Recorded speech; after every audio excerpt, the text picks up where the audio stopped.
Mkuu wa usalama wa taifa la Iran, Mohsen Razel, amekana kabisa taarifa zinazodaiwa kuwa nchi yake imepanga kumuua Baron Trump, mtoto wa mwisho wa rais wa Marekani Donald Trump, akisema madai hayo ni ya uongo. Razel alitoa kauli hiyo katika mahojiano yaliyorushwa na kituo cha television cha Al-Mar cha Lebanon baada ya kuzuka mjadala mkubwa kufuatia video iliyorushwa na television ya serikali ya Iran inayozungumzia madai ya njama dhidi ya Baron.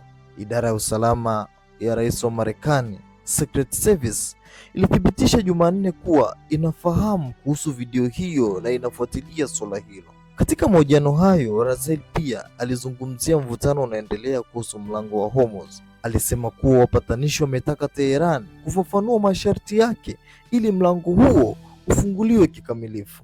Kwa mujibu wake, Iran inatayarisha orodha ya masharti hayo, mojawapo ikiwa ni kukomesha vita vinavyoendelea Mashariki ya Kati. Razel aliongezea kuwa Iran tayari imefikia makubaliano na Oman kuhusu njia maalum ya meli kupitia mlango wa Hormuz, ambapo sehemu ya njia itapita katika maji ya Oman na sehemu nyingine katika maji ya Iran. Alisema meli zitaruhusiwa kutumia njia maalum katikati ya mlango huo ikiwa Marekani itatimiza masharti yaliyowekwa na Tehran. Taarifa hii imekuja wakati mahusiano kati ya Iran na Marekani yakiwa katika hali ya mvutano mkubwa, huku video iliyorushwa na televisheni ya Iran ikiibua wasiwasi wa kiusalama nchini Marekani.